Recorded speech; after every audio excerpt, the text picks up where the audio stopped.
think there was a big storm coming, would you? The storm is coming. What did he just say? He said there's a storm coming. At the heart of the storm is a source of evil that will change their lives forever. I don't understand why you chose me. You want to change the world, son. So do I. People want to change the world, don't know how to begin. Let's start with a smile. Be honest. It's love! The secret ingredient is love! Okay, just calm down. What the hell are we doing here, Harry?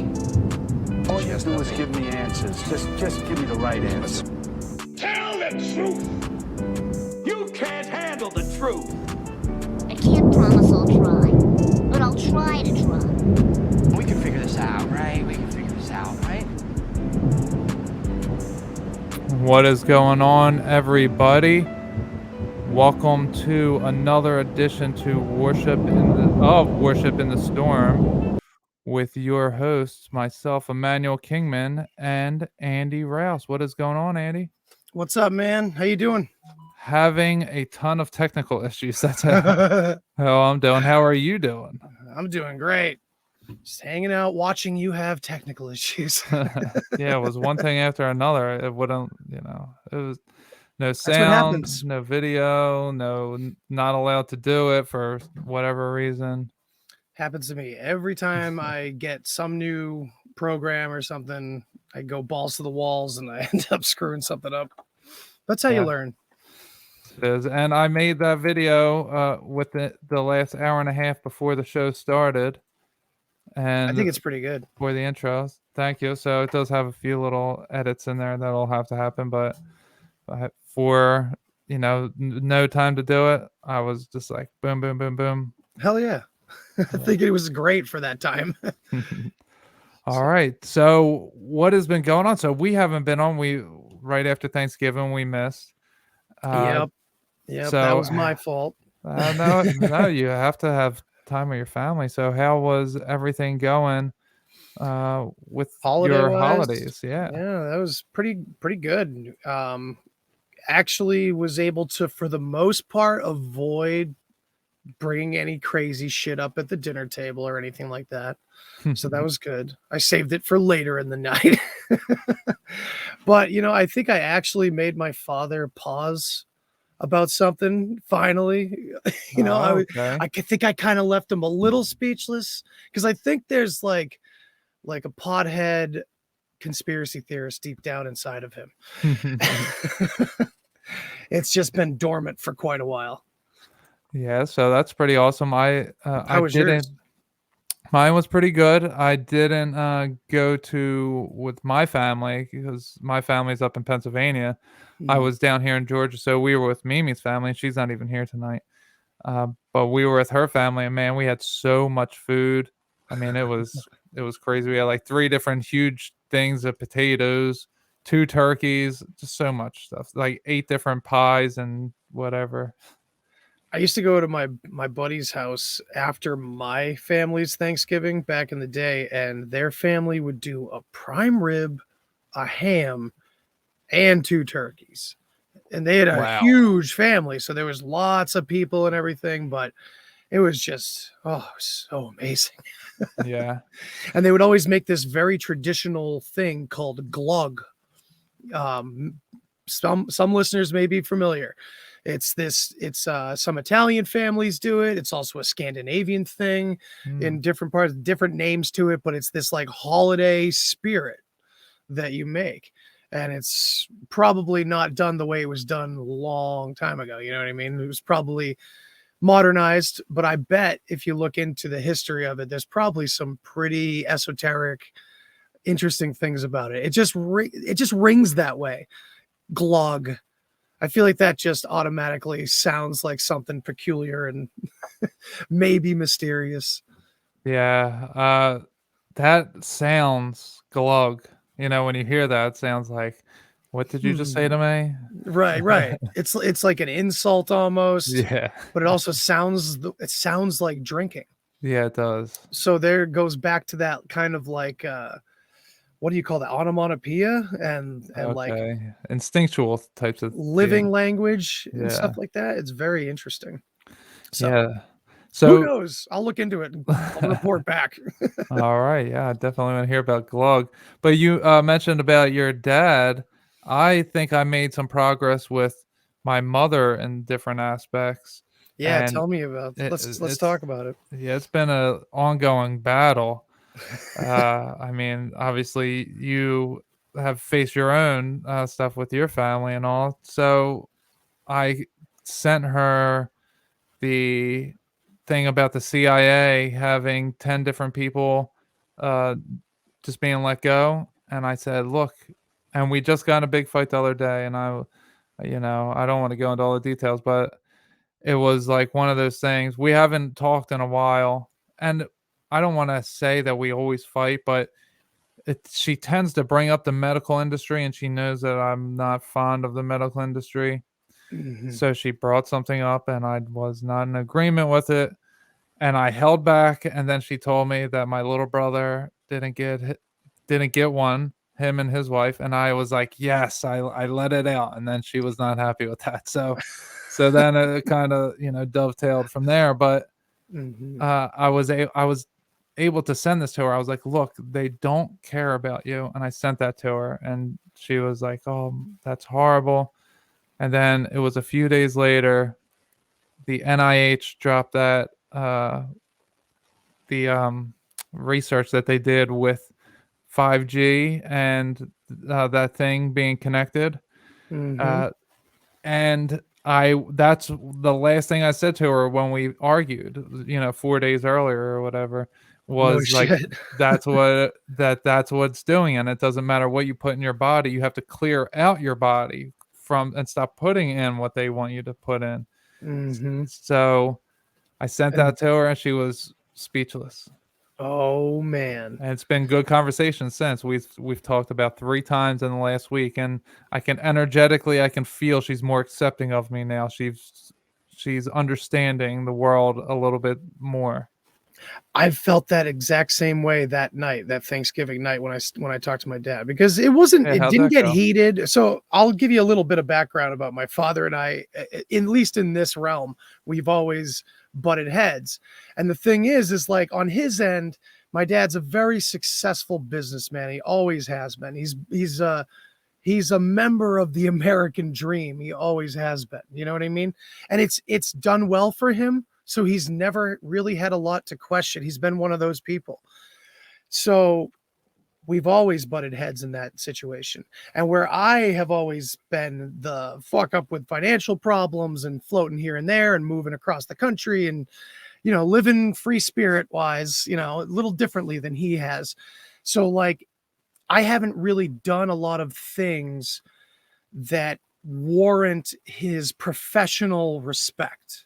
Hmm. Not that he doesn't respect me. I will say this, my father is a loving guy and he appreciates me, loves me and all that, and does respect me, and he's proud of me for doing what I'm doing. But he doesn't agree with a lot of stuff, and he doesn't look into a lot of stuff. Same old story. So we always butt heads, and he kind of has this air of, I always have known better than my son. So that's kind of the mentality there, where at the end of the day, if my conviction is this way, my son is probably the one that's wrong, and that's all that I need to leave it at. But he is open sometimes. And that night we were just it was a great weekend, it was a great time. So we were just relaxed and having a good conversation, and it just turned into some stuff, but nothing crazy. I wasn't screaming or yelling or, showing pictures or going crazy with links or anything like that, but we were just talking about certain aspects of society and history and things like that. And I can't remember at what moment he kind of turned, but I think it had something to do with, we were talking about like the Kennedy assassination and things like that, because the Kennedy assassination, that's what it was. Yeah. Because he just came out and said, that's the one thing right there that I'm totally okay with, that was something was going on there. And that's when I was like, yeah, just a few bad apples in the government or something, right, Dad? Just a few bad apples that they got to take care of afterwards or something. And he's like, and that's when I got him, because he always kind of has that mentality that like Watergate, you know, all these things are just isolated incidents, bad people here and there pop into the government. And I think that's probably a general consensus of what a lot of people think, that, well, sometimes there's crooks, but not in the way we think of it. And yeah, at one point I knew that I kind of like changed his mind about something, or at least maybe sent him down a path at least a little bit, was when he was asking me a question and it wasn't that tone of, I already know the answer to this. You know, that I'm sure you're familiar with that with your mom, you know, like that, I know better than you, I'm just going to say it as a question and corner you. It wasn't that kind of question. It was like, well, then how far and wide do you think it could go? It was a question like that. And it was an honest question. He was pondering. Yes, he was just, he was allowing himself to go, okay, if this is real, how would it be possible? And that's when I just floored into it with, well, I don't think everybody has to know. That's the big, you know, I think that's the illusion that people are under, that they think, we all think that everyone's in on it. And it's like, but remember, we're talking about people that are fascinated with autonomy and autonomous machines and systems. They want this thing running as smooth as possible with as few people as possible. I probably said it on the show before. So yeah, that really turned the conversation in an interesting direction. I couldn't get him on any like specific provocative points, but just the overall feeling had changed. So that was really cool. Yeah, that's awesome. And it's funny, today I talked to an Andy that I work with, and I was opening his eyes. He was asking me, he asked me from time to time about UFOs, and he'll bring up Joe Rogan. You know, he's like diet woke. So but today, and I always tell him, I'm like, look, anything, I was like, UFOs and anything on Joe Rogan, that stuff is like surface. I was like, there's so much more to it. And and then he listened to my podcast a little bit, and then today he asked me something, and I was like, it's all fake. I was like, all the politics, it's just parlor tricks. I was like, it's not real, it's all fake. And I was getting through to him, and then he would like say something else about politics, and I'm like, it's fake, bro, just listen. It's all fake. And then I got to him a little bit, and we started talking about, he said something about some kind of you know, I call it a deceptive deed instead of an FF. I call it a deceptive deed. And we start talking about Shandy Shook and the Boston Marathon, and I'm like, look, there's the thing called crisis actors, and they play in things over and over. And we were talking about the green screen, about, you know, who going through the screen, a microphone going through his hand, the latest, the Rittenhouse trial, the foot. Yeah, the foot. Yeah, so we brought up that stuff, and I was like, it's been going on like that for a very long time. And then I said, have you ever met any of those people? Have you ever seen them face to face? I was like, how do you know they actually exist? Because you're looking at them through another dimension. And they could just be showing you that, and none of it's ever real. It's just literally happening somewhere else, and they're just showing it to us as if it's happening there. Yeah. It blew his mind. And then I sent him, I was like, look, type this, go on BitChute and type in, you know, Shandy Shook was a hoax, and see what happens. And he started doing it. So oh man, that's good, because most of the time people will just wave you off. You're like, no, I'm not even gonna, I already know what I'm gonna find. All right, I'm gonna tell you all the people I'm gonna find. He's a curious he's good. He's a curious college kid. So, and he's already diet woke, and he sees all the nonsense that's happening. So I was just, you know, it was the right time of day or whatever, and I just sent him on his merry way with some new treasures. Yeah, you were helping him further down the path. Yeah. That's funny. His name's Andy, and now here I am with you. Hell yeah. It's cool too that like, or it's kind of baffling to people where like when their eyes are open and they want to know more and shit, and you've just been doing it longer, that's all there is to it. You're not smarter or anything. You just have more of it in your head. So you have to show them something like that. And then you have to show them how all of the trickery could be faked. The foot going through the floor could be done on purpose in Adobe Premiere to fuck with the community that already thinks things are fake. And then after a few of those, they're like, Jesus. So you're okay, saying wait a that minute. it is real completely, and they just do that on purpose in post editing? Sure. I mean, listen, I'm not sure where the lines are in that theory, but like I'm Yeah. just throwing it out there because there's a lot of disinformation in the community as well, especially in like say the UFO community. I mean, we have stories like Paul Benowitz from back in the day who ended up committing suicide after the whole town was against him and everybody hated him, and Yeah. because he was That's turned a into a crazy crazy story. person. It's really fucked up. For people that don't know, you should watch the movie Mirage Men, but then of course take it with a grain of salt. A documentary about Richard Doty, a disinfo agent to throw people off of defense technology out in Area 51 because this guy saw shit, and this Doty guy was positioned to tell this guy it was aliens and let him be special and kind of take him off that direction so he would not be focused on what they were doing, which was just crazy military experiments or whatever, with tech that shouldn't have existed or something. So you got this documentary about this dude, and it's kind of like revelation of method, because now that dude is like a heroed part of the UFO community on the public facing side. And it's like, dude, this dude was a disinfo. He was the enemy, and he's coming out. I don't buy it for a second, because it's you know what I mean. Like I feel like that's what he's doing. Still, he's telling you exactly what he's still doing. Yeah, he kept doing the same story. When he did that to Benowitz, it was like 3 different times. He was like, okay, I was lying to you last time, but that was just a test for this time. And it was like over big things too. And he kept Benowitz kept passing these tests, so they were like, oh, let's keep using them more, because he did really find some shit in the beginning, and that's the whole reason why they got involved with him, is because he figured out some code that they had. Yes, he cracked it, and it's some wild. Yeah, he got into their story. security. That's right, and they were like, "What the fuck? This guy's getting into our firewalls and shit." Yeah. So they had to do something, and yeah, so you got Richard Doty up on. He's at all the conventions. He's in all the new documentaries. He's talking to all the people, and I mean, I'm not trying to say that everybody is against us or that mentality at all, but this kind of person, I don't know. Once a spook, always a spook. That's kind of my mentality. And also, it's just a funny little note that the production company that would not answer my emails is called Perception Management.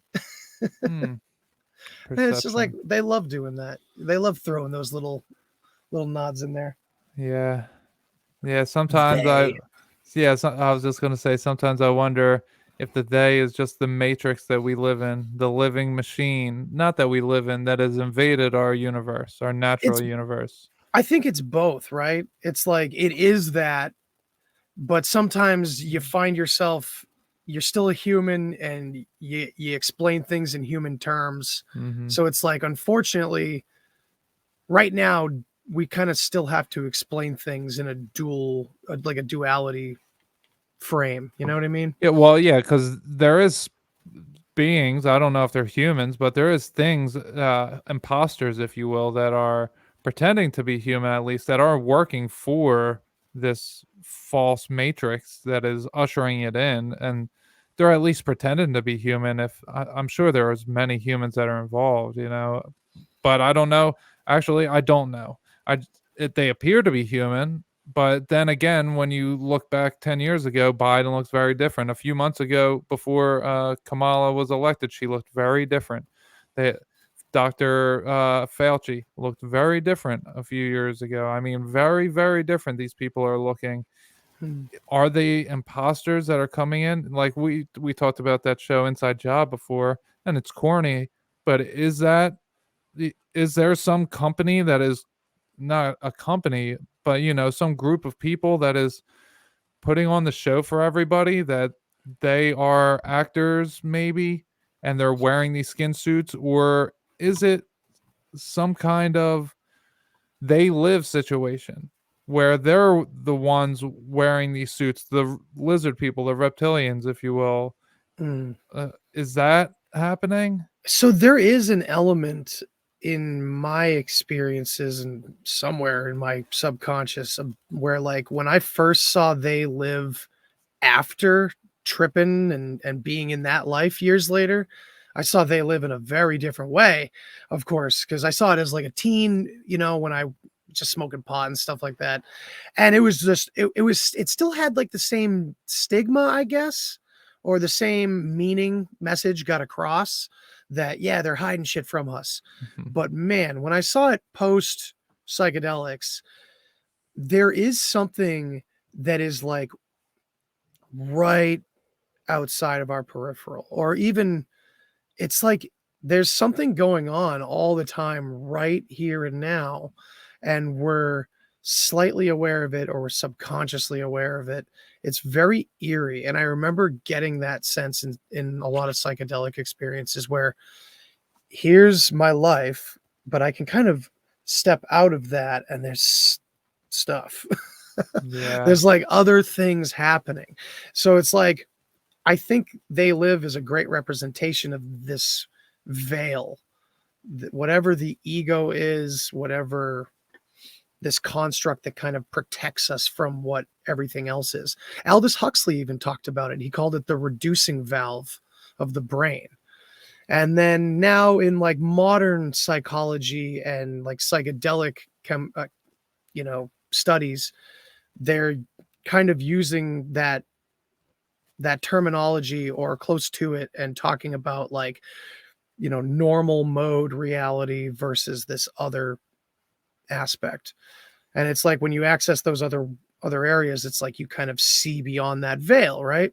So the sunglasses are the veil, I mean, it's obvious. I don't know, I'm just saying obvious things right now. Yeah. Well, I've only seen it once I was awake, it was actually only a few months ago. It was the first time I've seen it like 2, maybe 3 times since, because it's a brilliant movie.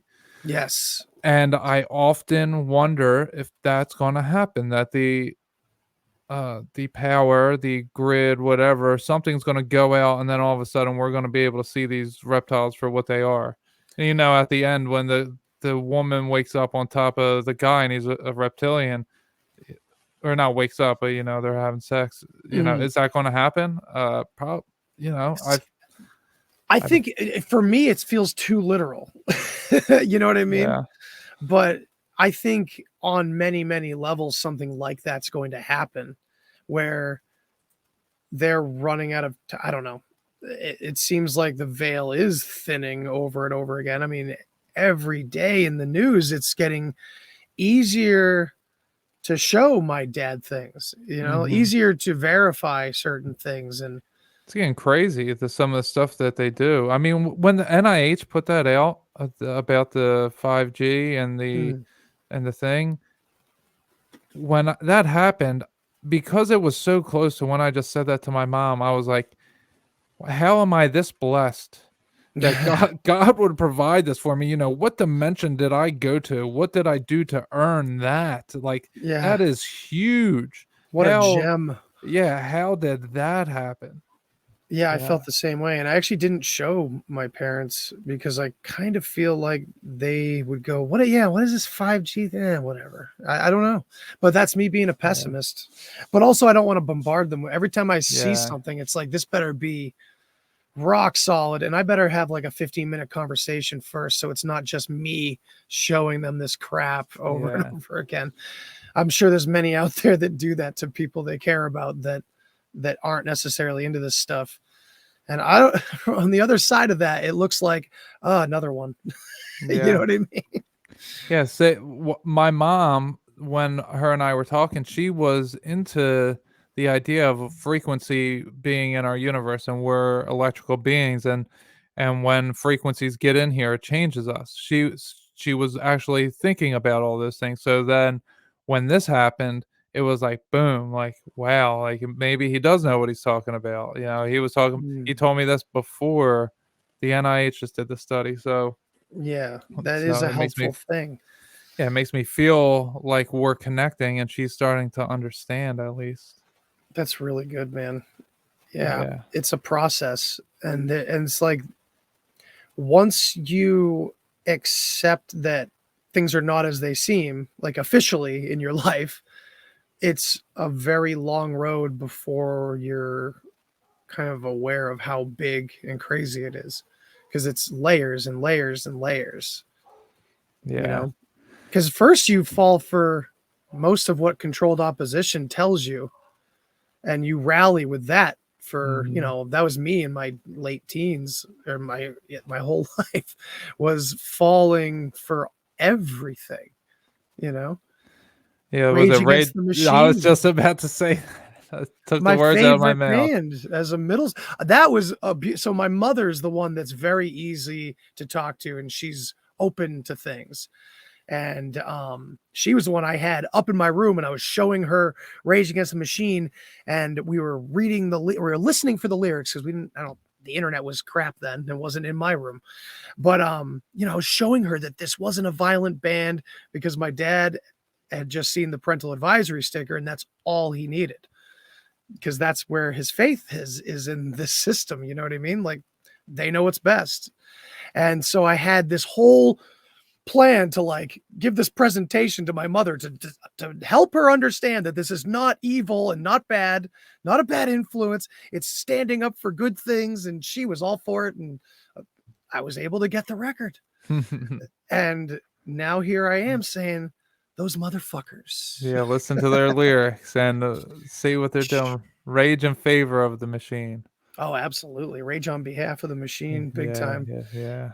Get vaxxed on the back of, I don't know if that was actually on the back of Tom Morello's guitar, if that was just a meme, but they've said it. They've, you know, they're doing it. Same with Lamb of God, which really pisses me off, because I loved that they were like, over the past, you know, 10 years, I've realized, or I thought I realized, that they really were the true kind of Christian band, because they were talking about the absolute destruction of the system.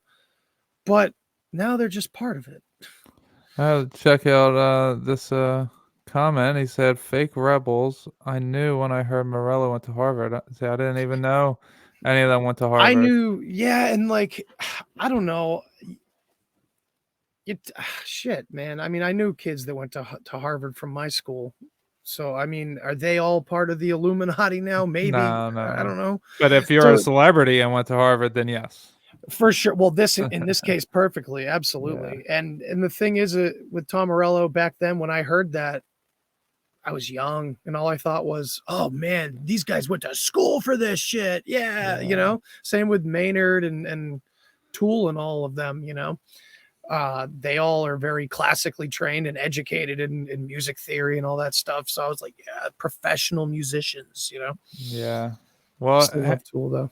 It brings to thought for me, at least, that the imposter syndrome again, you know, they gave all these celebrities gave their left eye for knowledge, you know, following in Odin's footsteps, the Illuminati, right? The illuminated ones, they gave their left eye. Is the imposters now taking over their bodies? You know, is that what happened? Because they gave their eye, and now they're acting very differently than before. It's like very obvious, but it's a mimicry of what they once were, because the other side, whatever that stuff is, it can only mimic us, and it can pretend. It lays dormant until it can enter, and then when it enters, it does its best to be us, but it's not us and still needs us.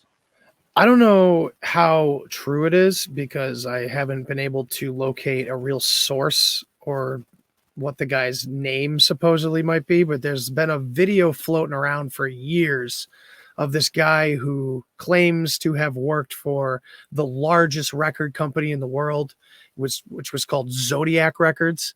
And he claims that, well, they don't exist. They changed their name. I don't know what it is now.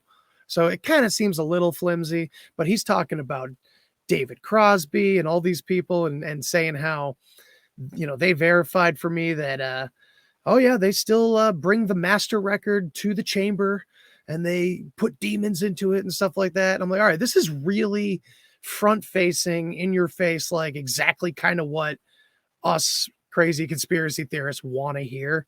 So it kind of seems flimsy, but at the same time, you know, you look at a lot of hip hop artists, they're the ones who break through this veil more often than anyone else, it seems, at least in the sense where they come out with it publicly.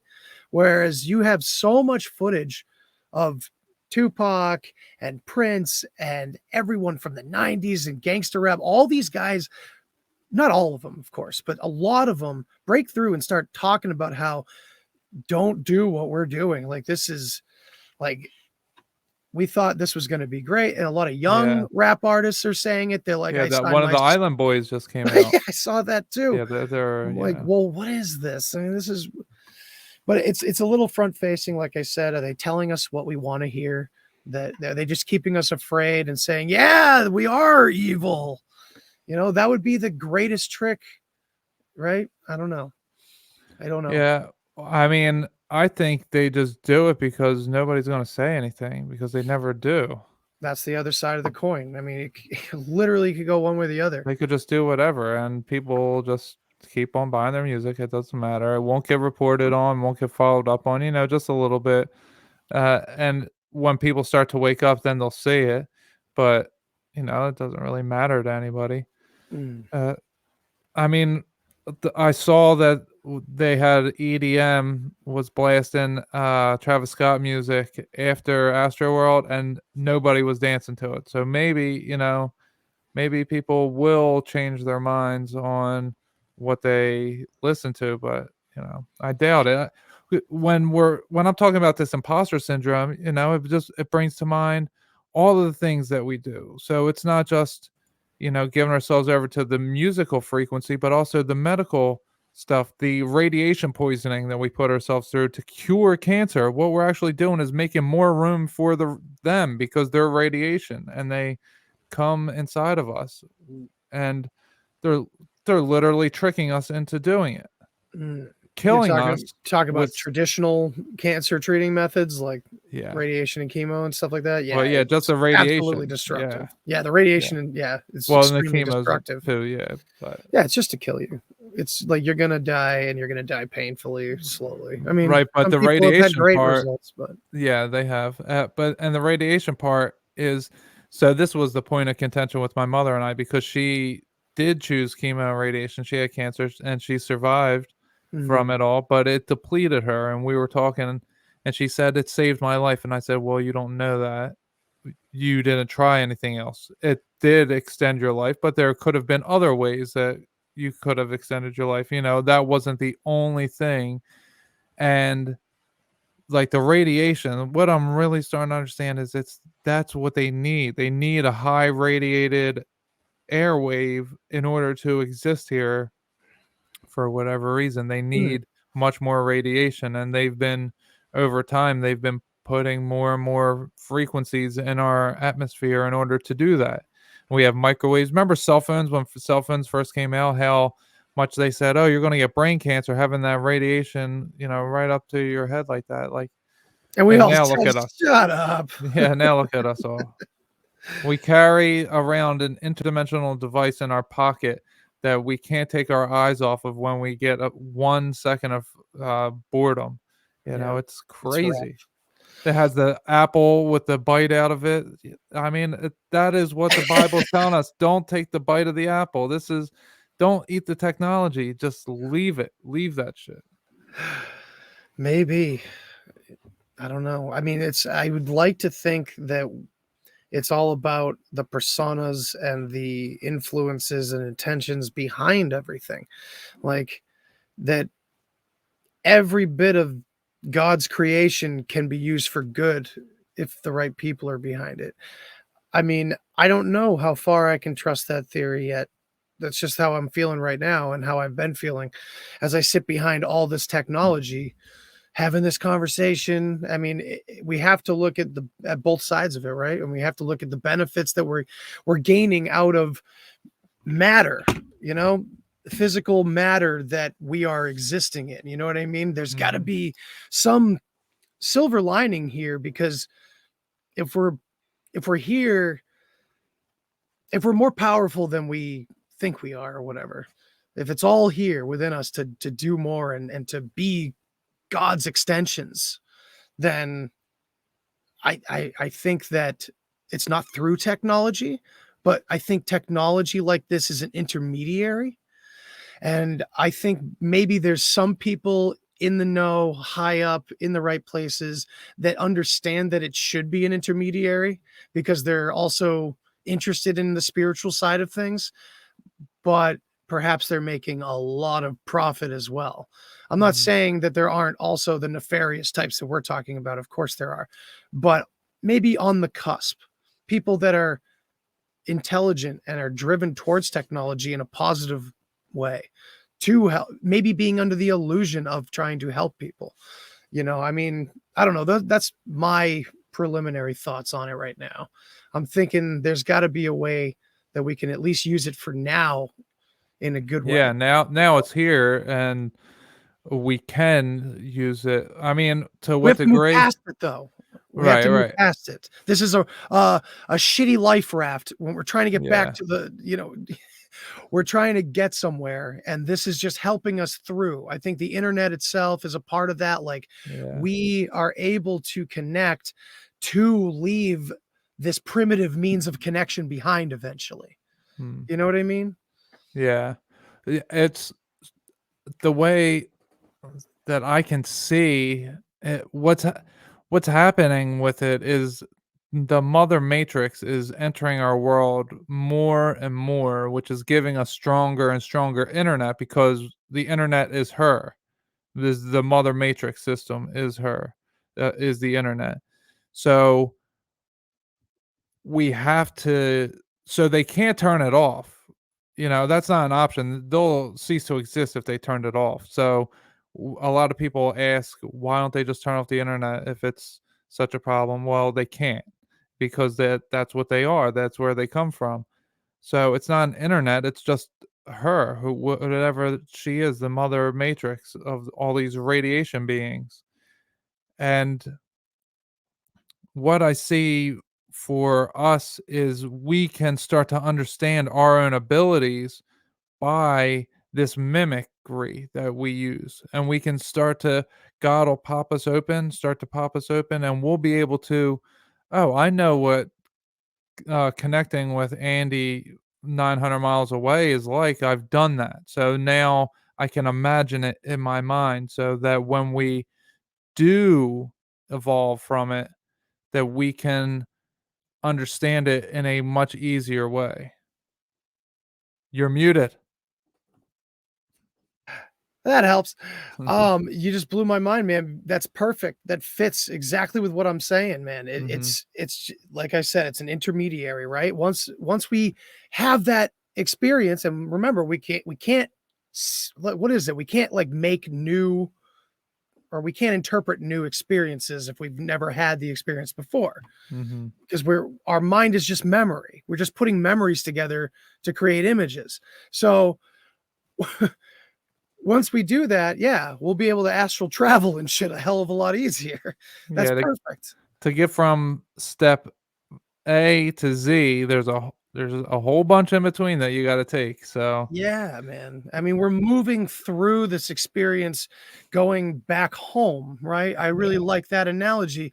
So the closer to home you get, the more you start recognizing the houses and the buildings and the streets and everything, the scenery. It starts to get more like it. You start to get more confident. You understand where you are more. So I like that analogy. I always like to use that. Yeah. Well, hey, let's segue that into homes. And there's something weird happened in my hometown. My entire life there was a sign that said there was a historical church right there in the town of Prospect Park, Pennsylvania. And there was, I mean, we walked by it all the time. The sign's not there anymore. So I don't know why it got taken down. I don't know if one of those historic signs can be taken down once it's, deemed historic. It was like the first church ever in I don't know where, but you know, it had one of those historic signs that you see on the side of the road, and it's gone. And the real weird part is my town used to be called Moore. uh, Doing all this research of the Moorish people and the high school, the initials for the high school are IHS, which is Jesuits. So they covered up the name of Moore, and they just happened to have the Jesuit 3 letters for the high school initials, and now this church's historic uh, sign is taken. I don't know why the sign would be taken down. How long ago did you notice it gone? Well, so I was looking it up a couple months ago. I was looking when I started looking into all of this. Mimi's in the comments. She said, "Hey, hey, all." What's up, Mimi? Hello, Mimi, my love. So when I was looking up to see about like the architecture and stuff, I was like, oh yeah, my town used to be called Moore because it has a park there that everybody else, not in the town, everyone else that came from somewhere else knew it as Moore's Lake. But everybody in the town knew it as the Hollow because it wasn't a lake anymore. It was hollowed out, I guess. So is it that like a whole big psyop on everybody in the town that we all called it the Hollow, but others called it Moore's Lake? So once I realized it, I was like, well, you know, let me go look around because I want to see about that church because I have a thing with the Methodist churches. Well, I was actually baptized Methodist when I was a newborn baby, which turns out you're not supposed to baptize babies because they're innocent. So you're not supposed to do that until they're ready to repent for their sins when they're adults. That makes a hell of a lot more sense. Yeah. Yes. So wait a second. Are you saying children shouldn't be asked really important life decisions and have them left up to them? Yeah, have them leave those decisions up to themselves because they're children and everything. Yeah. Good point. Okay, cool. Just wanted to check. All right, moving on. Yeah, so I have an idea that the Knights of Templar, you know, they no longer exist, right? That they are the military branch and they work through the Methodist Church, which is why the Methodist Church has the red flag on the cross and it goes to the red scarf suicides, quote unquote suicides. That's all happening. So anyway, when I was looking up stuff in my town, I had realized, I was like, oh yeah, let me go see what that sign says. And the sign's not there. Google Map on street mode. And I'm going, you know, I'm looking every angle and that sign ain't there. And I know exactly where it was because it's a big hill right there. I mean, there's no other place that it could be. I went down the whole block. And the street is called 420. How about that? So it was 420 is the road. You know, it's all psyops over there. The whole thing. Pennsylvania, huh? George Washington stayed at a hotel that was there, and they knocked it down like, I don't know, 15 years ago. Wow. But yeah, it was. Oddly enough, there's a hotel in my town that I grew up in that George Washington famously stayed at as well. I wonder how many towns have that story. Maybe. That was this big yellow old building that just sat there. I wonder if it's still there. I don't know. Yeah, now it is a bar and restaurant, that place. Typical. Yeah, so that's super interesting that you also have the same story. You know, in the Northeast, I'm sure that he stayed in many, but yeah, that's true.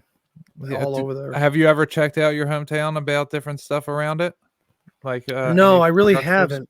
Mark Steves has been kind of like influencing me to do that because I know he's been he really looks into his area, you know, and finds amazing things about things in the past in Connecticut and stuff. So Massachusetts is riddled with all kinds of interesting history.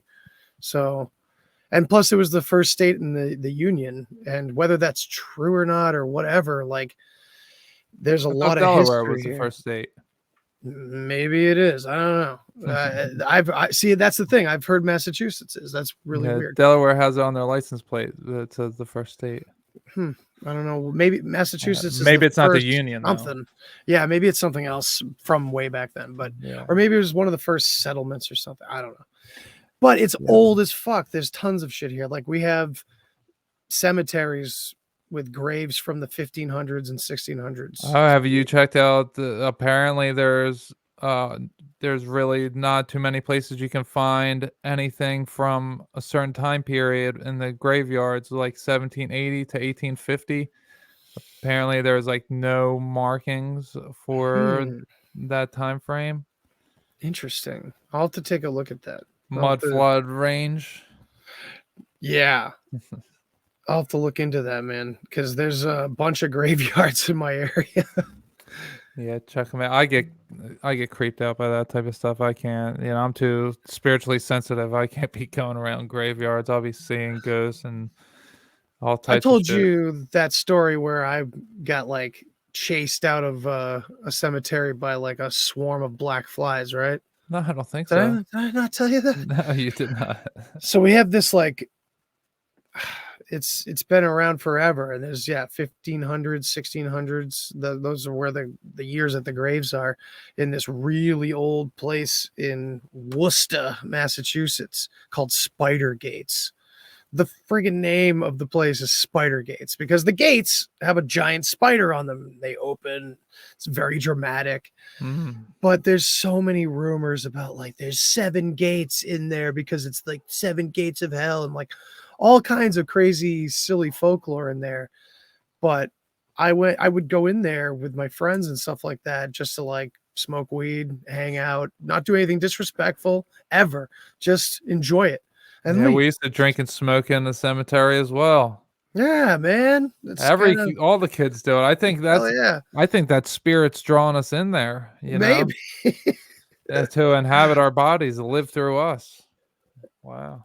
Man, dude, maybe they're like, come on, hang out with us. Yeah. Have you ever seen American Werewolf in London? You ever hang out with a corpse? It's boring. I'm lost. All right, I'm back. Sorry, I didn't mean to interrupt your story. It's okay. So yeah, but I went in there one time with a very, very, very spiritually sensitive friend of mine. And for her first time in there to check it out. And we were in there like 10 seconds before a huge swarm of black flies chased us out of there. We could not be anywhere. They were just all over us all of a sudden out of nowhere. And I don't know, maybe there was a dead body nearby, but didn't smell anything weird. It was just very odd and out of nowhere. And I had never experienced anything like it there. All the times I'd been there. I have a theory that the different bugs that annoy us, the nuisance bugs, that they're a part of the matrix when it sends out like little mosquitoes to go take blood samples from us. And, holy shit. And little flies just to annoy us and gnats just to annoy us. Maybe they're surveillance. Yeah. Well, have you ever come across a website, birdsaren'treal.com? No, I have heard birds of are this. Fake, maybe. I have heard of this. It is but hilarious. I have not gone there. But yeah, I don't believe it or anything, but there is some. What you're saying though, they're making nanotechnology that can fly around. They've made, or they're talking about making little tiny, drone robot flies and shit like that can put mRNA in nature and shit. Yeah. They're going to transform this planet, not just humanity. Yeah, they need to. As not doomsday as I want to be, it's like that's at least their goal. And I think a lot of people think it's a good idea. I just think they think it's progress. They're not looking at it. They're not looking into it. They're just, it's progress. I've always been told this is what progress looks like. So it's progress. And life is getting simpler and easier. Yeah. Sloth is I've always been fascinated by the deadly sins, and sloth seems to be their driving force or their most manipulative angle. They prey on laziness so much since the beginning of time. Everything has become a convenience.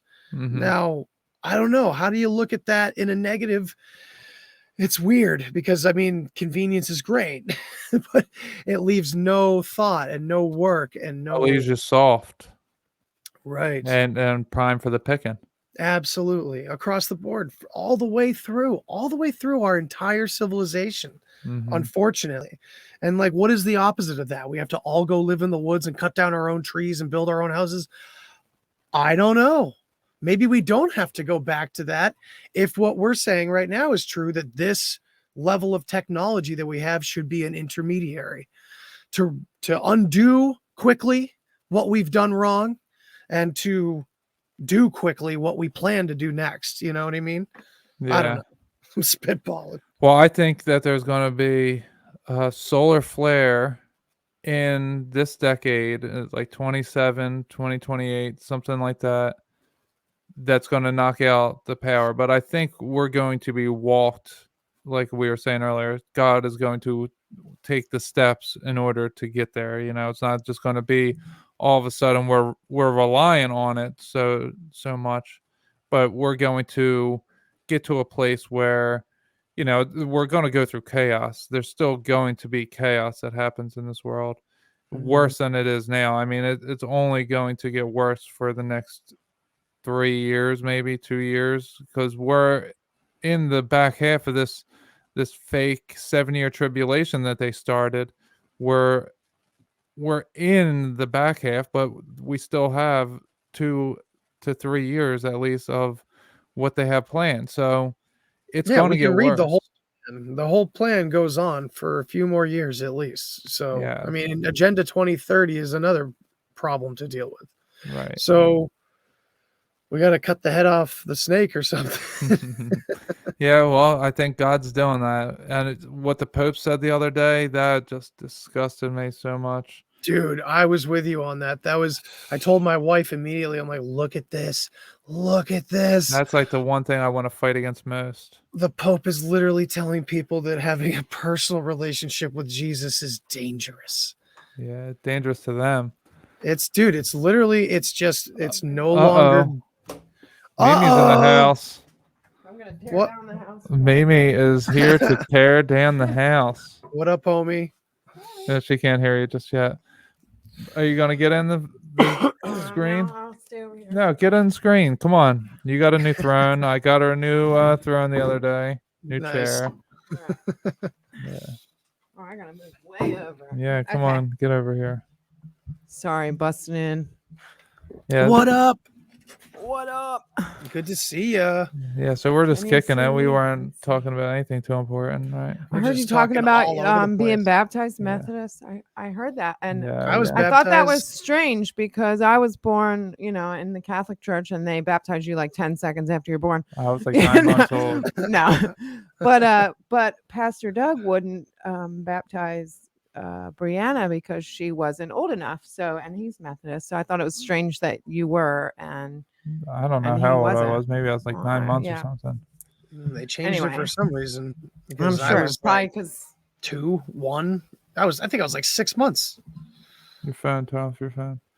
Yeah, yeah. I I think was it was right around the 6-month mark that we started getting pressure from one side of the family to get our kid baptized. My daughter, I baptized her. Well, I didn't do it, but her mom wanted her to be baptized in the Catholic Church. Most amazing baptism ever. So she was this perfect angel the entire day. There's 2 little boys that are, crying real loud and making a fuss of everything all over the place. She was a perfect angel, just sitting on everyone's lap, just looking around. She knew it was like some kind of big deal.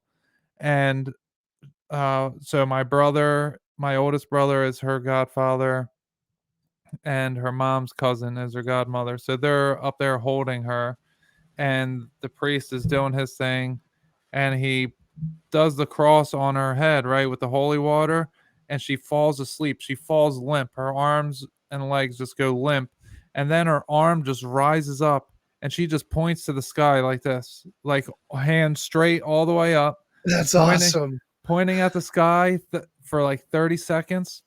And so before all that happened, Maya's mom, my daughter's mom, said to me, she like tapped me and she goes, "Look at her," because I was watching my brother, the godmother and godfather, holding her and watching the priest do his thing, and she was like, "No, look at her." So I looked at her, but she doesn't even remember saying that to me now. Uh, so she doesn't remember this event at all. I mean, she's the one that told me about it, and we were the only two at the time that saw it because she pointed right to the sky, and then her arms fell limp, and then boom, she was back awake, and she was a perfect angel for the rest of the day. And it's like she experienced something super special on that day. That's awesome, dude. Yeah. That's so cool. Well, the kids seem to be well, my take on evolution is that it does exist within this it's an expression of I don't know where I'm going with that, but what I was gonna say, sorry. It's been a long week. Man, no worries. But I lost my train of thought. Where the hell was I? I just said that. I'm like, I can't believe it's Friday. It doesn't even feel like a Friday. Dude, I'm going to work tomorrow too. Yeah. Me too. I got to be up by 6:30. I am not. Yeah, so I was gonna say kids seem to be more aware coming into the world these days, and even on like a physiological level, like kids are able to pick their heads up a lot faster and use their necks more a lot faster. It's crazy. And just I mean, granted, it's us too. Of course, it's always our influence. Good Is or that bad, from the helps. radiation poisoning from those who are poisoning us that our children are being more ready for their control? Oh, I don't know. That's not how I'm taking it. My son's just developing such beautiful empathy for other people so much quicker than I ever did as a little boy, and Okay. he's just so much more connected to. He's just very mature, and he's wonderful. It's a good thing in my opinion. Yeah. It's a. I just meant as the biological creatures becoming more self-aware quicker because it's in benefit to being a host or Maybe perhaps I don't know to look because they at it do rapidly. My daughter was like 11 months old. She started walking and talking. So yeah, it's like what I'm seeing is an unfolding like of the human, like we are like take all of us over time, we are just like unfolding into whatever we really are to our fullest form. This isn't even our final form yet. Like we're all getting there. And I think they are trying to own that, whatever they is. And I think we're far too powerful for this process of our becoming is much, much too powerful for them to really stop. But they definitely want us to think they can. Yeah, I agree with that, my friend. I definitely, I don't know how evolution works. It does to some degree, and sometimes I wonder if some things we can't understand that are written in the Bible or written in ancient texts are the actual words of someone trying to explain how consciousness grows up. It always interests me. I think about it often when I hear the Bible verse when they talk about the giants that they see, and they say we are like grasshoppers to them. And I wonder, is it because they're literally animals that are growing into humans then all of a sudden or something? I don't know how it works, but just that consciousness is growing up, evolving all at once. So I had this psychedelic encounter with God. I've had multiple experiences of God in psychedelics. This one, a lot of them were like what felt like I was being shown the ultimate perspective, like being able to see God's perspective for just a moment. You know what I mean? And that's weird. I'm not trying to claim anything.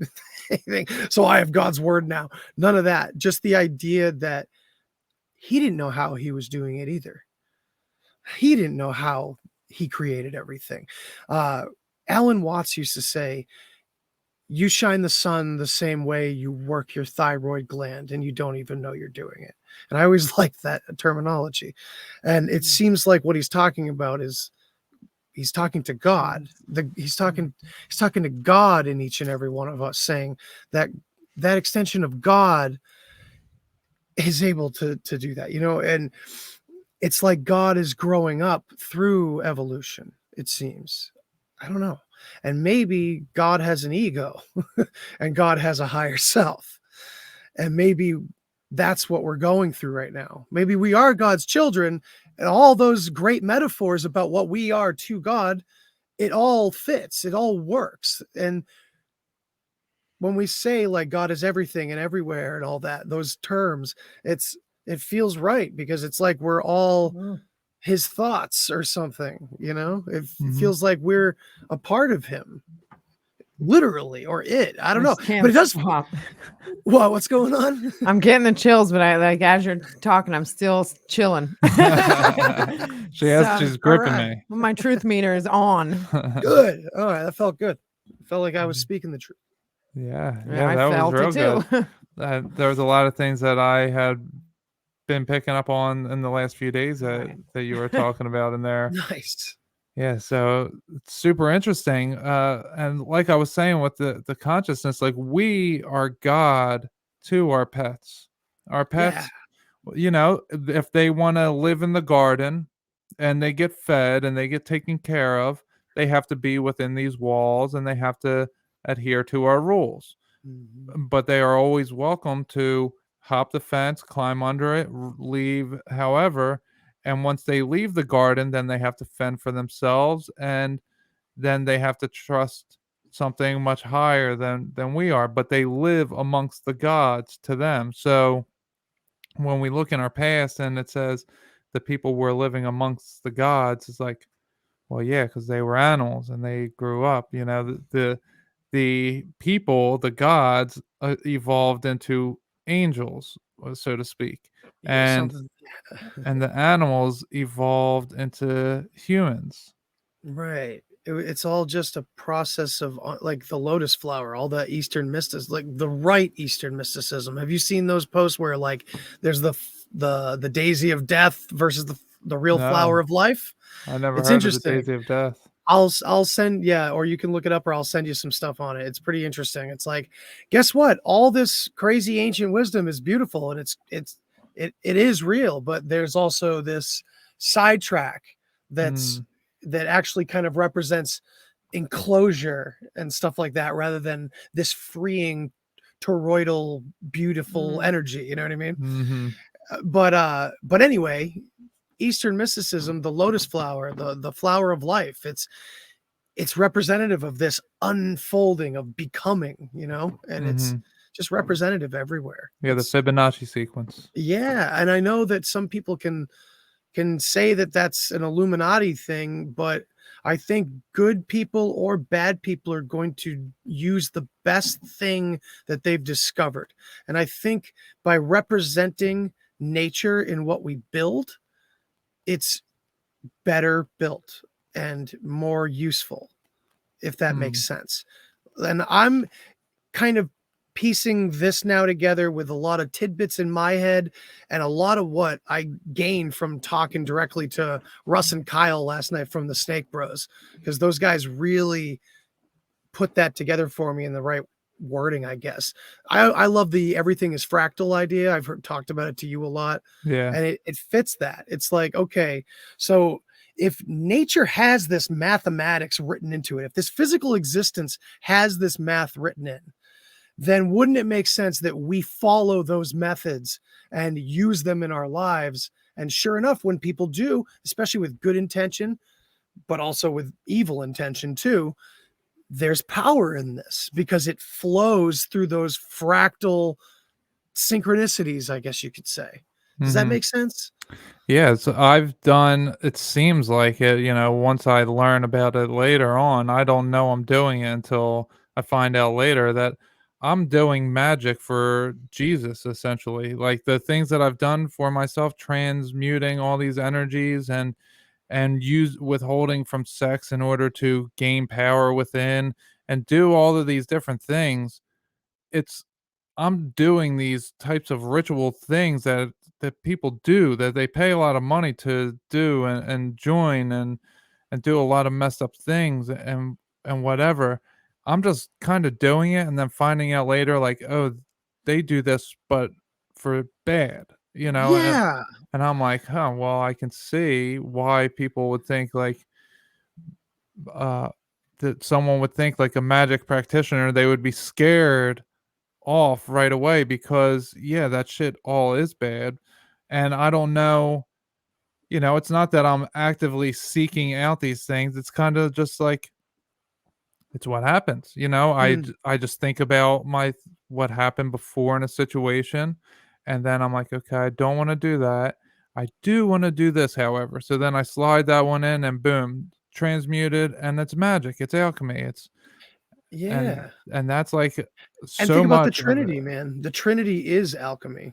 It's the combining of these materials that creates this experience as a whole. And that's what you and I like to talk about, this whole transhumanist angle, because of, the current psyop of saying that the physical reality is bullshit and it's all illusory. And it's, I don't know, man. I feel like it's integral to everything. I feel like it's all part of God, in my humble opinion. But like, yeah, I don't know. Feels like it's integral, and they're trying to take part of it away. So it's almost like without the physical, the other side doesn't exist, or something like that. It's like it's keeping itself together. Well, yeah, it's with this cycle. The Father is the spark that's in between, and the Son is the physical lower self, and the higher self is the Holy Spirit. And so the Father, which is the combination, which is us, we are the Right. father or the mother, however someone wants to term it. We are the combination, and we are the best of the three because we are both of the other things. The culmination. Right. Yeah, but we can't exist if they don't exist. And they don't exist if we don't let them exist, because we have to exist to make, because it's the Trinity. You can't have one without the others, even though one is greater than the others. They're still not all. It's like the two coming together make the third. Yeah. And the third makes the The sum is greater than its parts.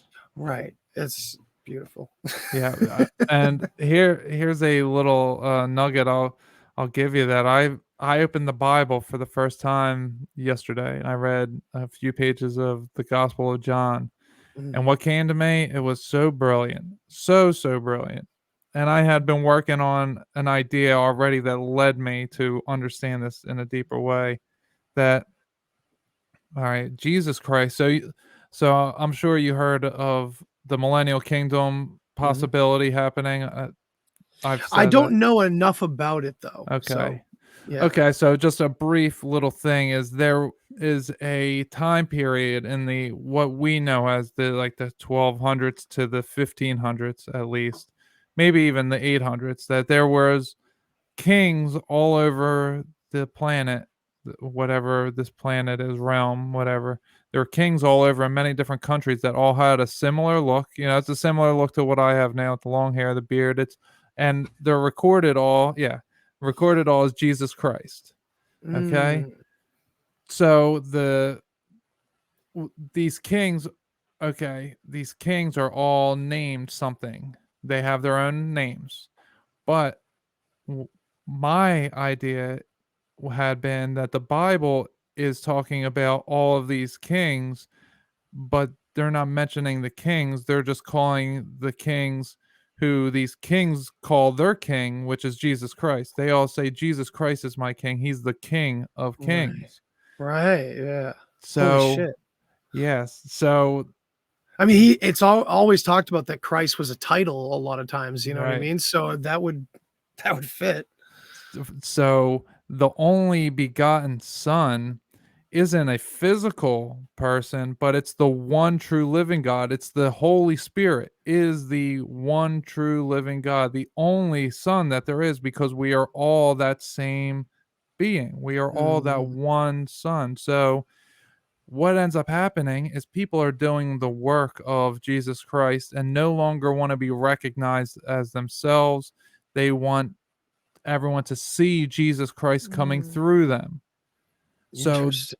so we take these Bibles as it's recording Yeshua, one man doing the entire thing, but we are the body of Christ and we all have our own roles. So Yeshua is the head of Christ and he was leading the way, but he was equal to all of us at the same time because it wasn't Yeshua that was doing it, it was Jesus Christ that was doing it.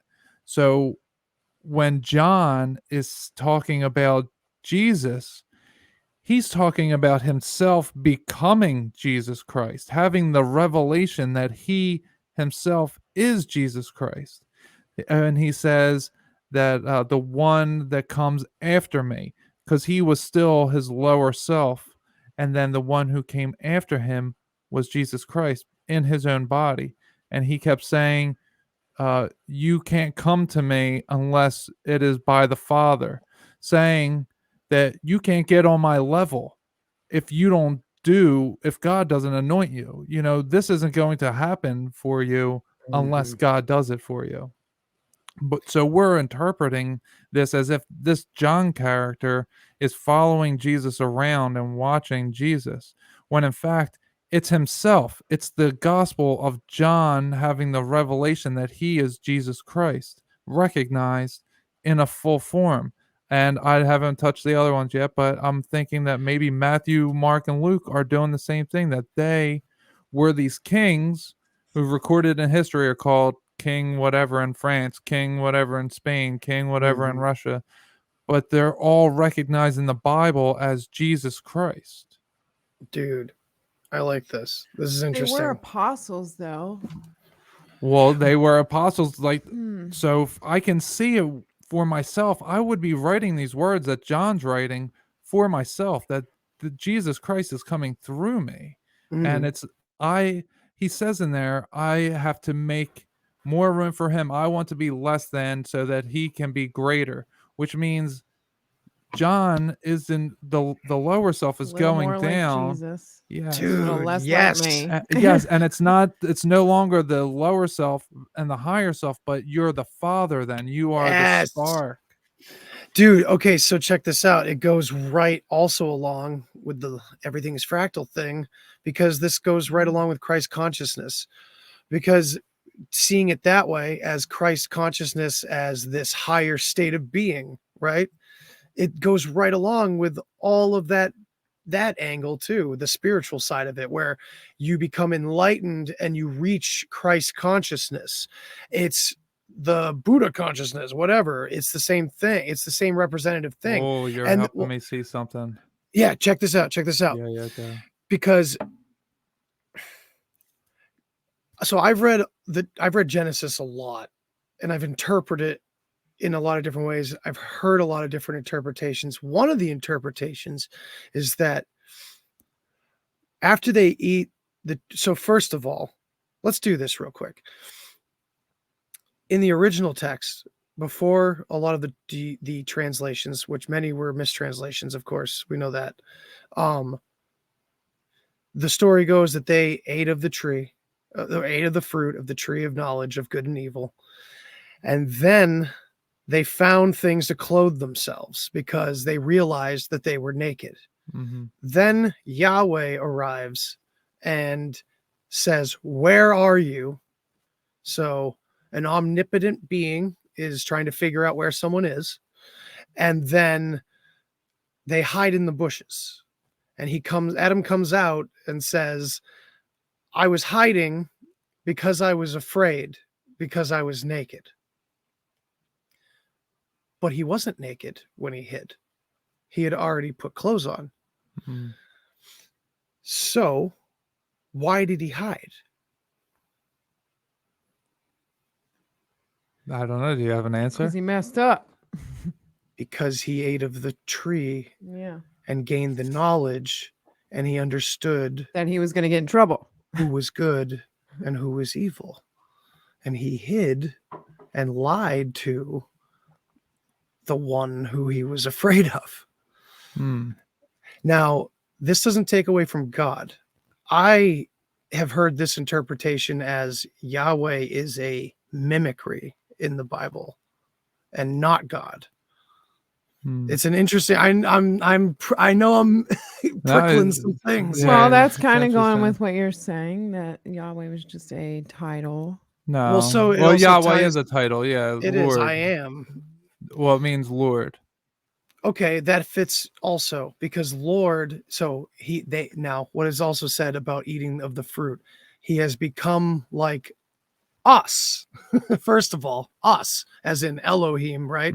This group, not just God talking, but he has become like us. So if we refer to Yahweh like Lord, if that is a word that is used for a God, that or an enlightened being perhaps, then it's interesting when Eve gives birth to Cain and says, I have, or with the help of the Lord, I have brought forth a man. But there was no divine intervention with Cain. Adam and Eve had sex and had Cain. Oh, that's the serpent So seed, Cain's line. So she is referring Wow. to Adam as Lord. Adam, I think Adam. Because he ate of the fruit and he became like us. So he now has the title of Lord. So he just has the like ability to Adam. create. So this is why. So in this version of things, in this interpretation, and that's all I'm suggesting this is, because my God, we can interpret it so many ways. Yeah. It's said that when Adam and Eve are kicked out, in this version, they are granted to leave. But not just granted, they're told that they have to leave now, but it's not a bad thing. That now that you are like us, now you have to work and do the work and create and make things. So go till the land and go populate the earth and do that. It's a very interesting take on Genesis for sure. And I can't remember why we were talking. Oh yeah, about the Lord thing. The Lord thing. So if Lord is signifying Christ consciousness, if it's signifying this higher state, this enlightened state of being, then that also fits right in with this King of Kings and all these other kings calling themselves Christ and being these enlightened ones over the people. Because I think this is where leadership comes from.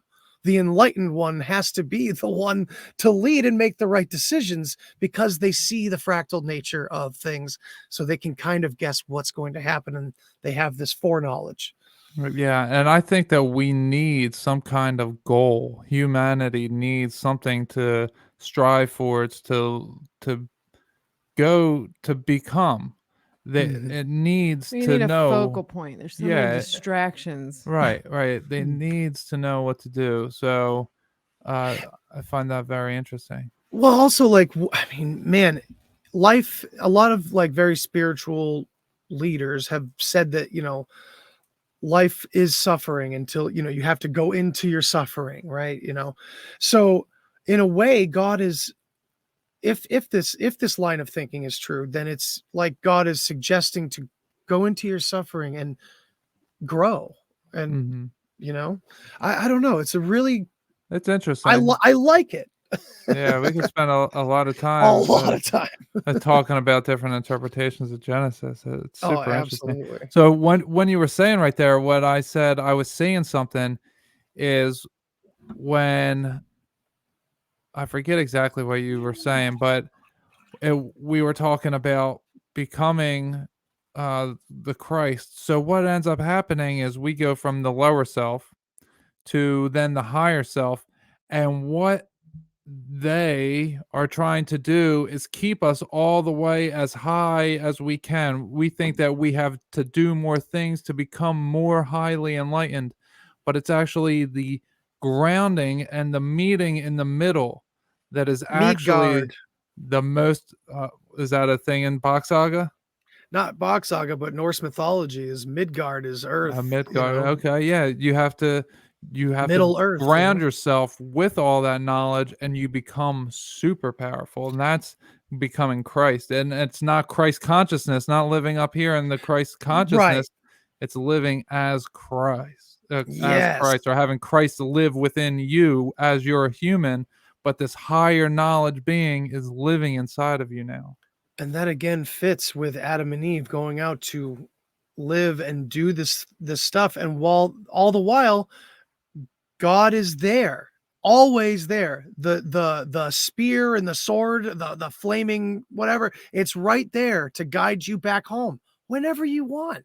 But go out and experience and do these things. And yeah, I mean, I know I do agree with what you're saying about the constant growth and kind of having it be a hamster wheel. I totally get that aspect. But I don't know, maybe there's some sort of way to bring those bring them together or something like that. I don't know. We'd have to do more digging, but interesting stuff. Sure. Yeah, definitely. Bob's cat said, "Amazing theories, guys, mind blowing." Oh, cool. Thank you for that. Thanks for checking it out. Yeah, we'll go ahead and share it around. Do we have some people in the chat? I haven't even looked. Yeah, we had a couple people. What's really going on? He was popping in. Jesus Vargas. He's Jesus is he's the man. Me and him talk all the time. Yeah. So this was a great time. Is there anything else you wanted to get into before we wrapped it up? Man, not off the top of my head, but so what are what are you doing for Christmas? Let's tell the people what we're doing for so my wife and I have kind of done something a little different this year too. We've kind of looked at all of our decorations and stuff, and we've drawn a line in the sand, and we've kind of tossed a lot of not sentimental stuff. I've got a few sentimental things from like my childhood that just mean things to me, but beyond that, getting rid of a lot of like the cheery Americanized Christmassy stuff. And not that we're not doing Santa Claus, we are, and I hope that I can give him a more full story to go with the rug being pulled out from under him when it's when Santa's not real someday. But other than that, we're going more just natural and celebrating the season and family and things like that. Our Christmas tree has a lot more homemade things on it this year, and it's cool. It's really nice. And we're going to head down to Cape Cod to visit my parents, I think. Okay. Or am I going? Oh, see, I never know. My wife's the one who knows. Okay. Yeah, so what are you going for the weekend or? Yeah, it's just going to be a short trip because I think I actually have work the day after Christmas. So. Oh man, Christmas is Saturday. Yeah, it's crunch time. Oh wow. So Mimi and I, Mimi didn't want to decorate because we are going to the mountains. Christmas has been ruined along with so many other things that I love. Well, not by me, by no, just by truth.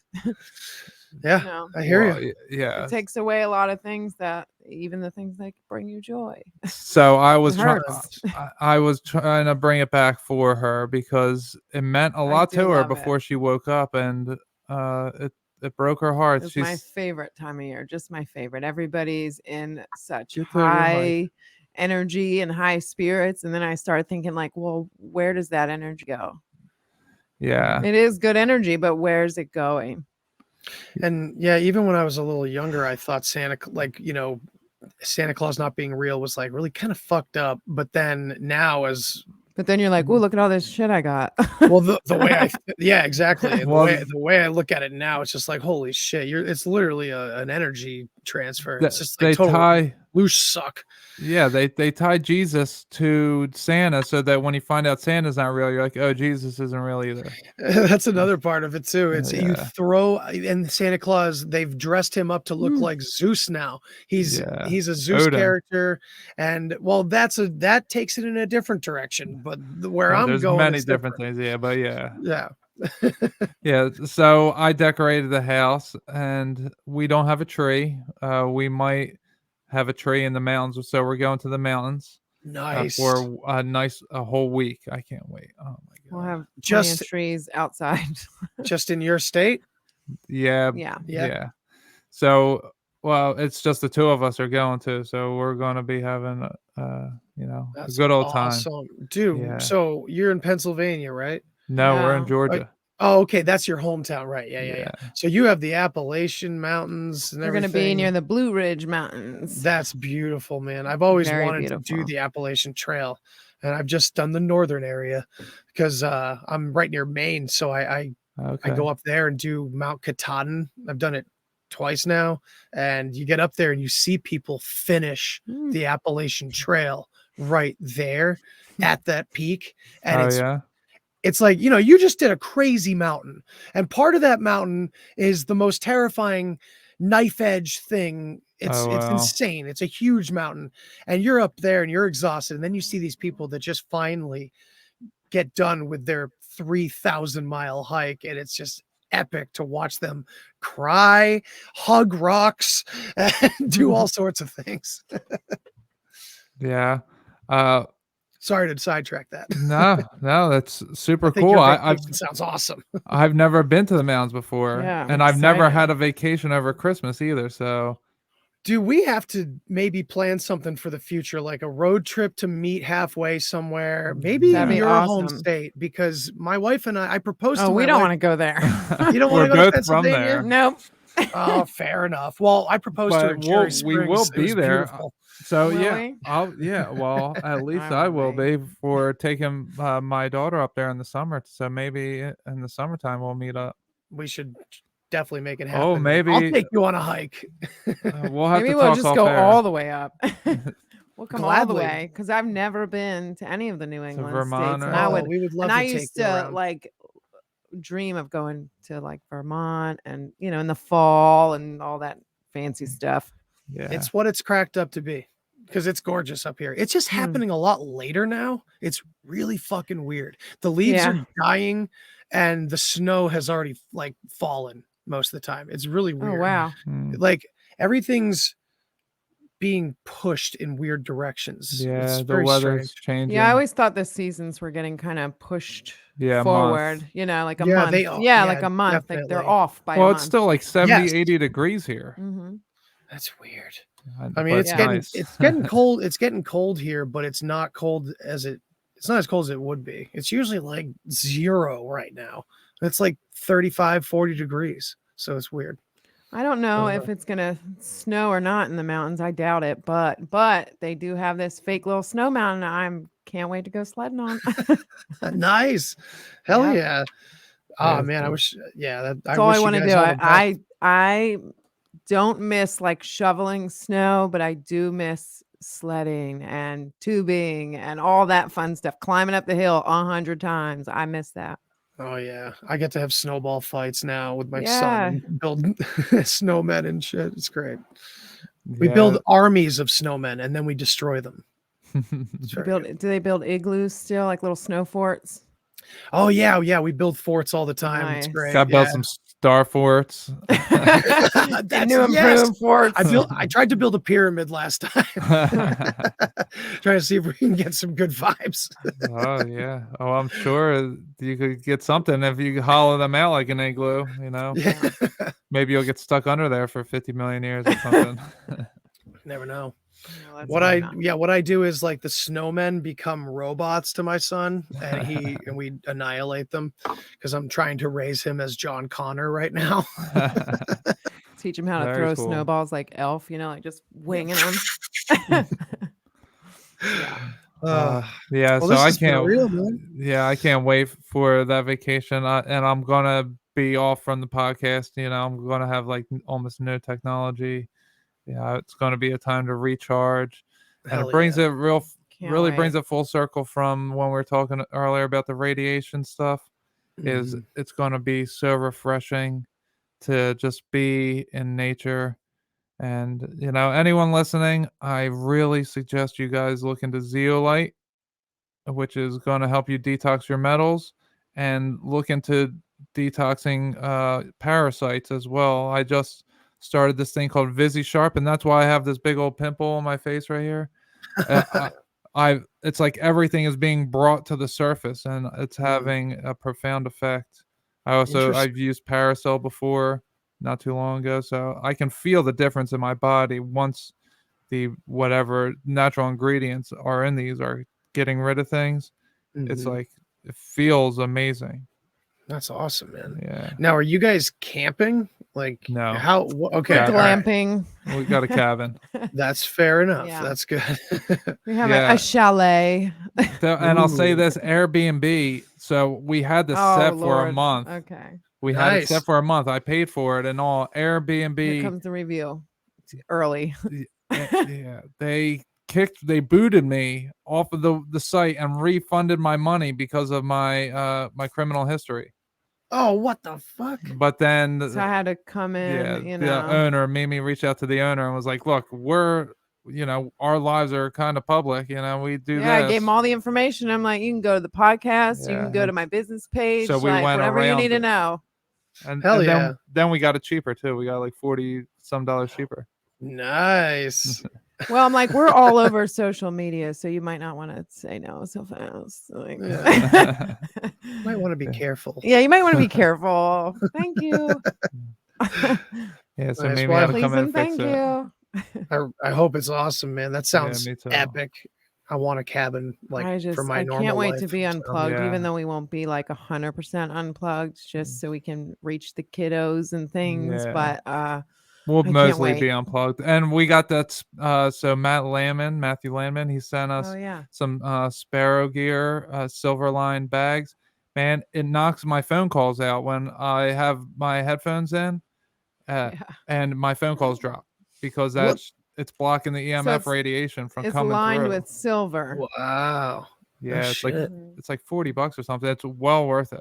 So we usually put them in the bags. Like I put mine in the bag when I go to sleep. So Yeah. it's like on my nightstand, but it's in that bag. So it's not really near me. Oh, cool. That's a Yeah. smart move. That's pretty Yeah. sweet. I'll have to Yeah, look into that too. we're detoxing from all this Everything. radiation, and man, it has a profound effect. It really does. I don't think you Yeah. can keep up with so many things that you need to detox from. There's just like a million things all the Yeah. time just being thrown at you. Yeah. Yeah, I mean, that's the thing.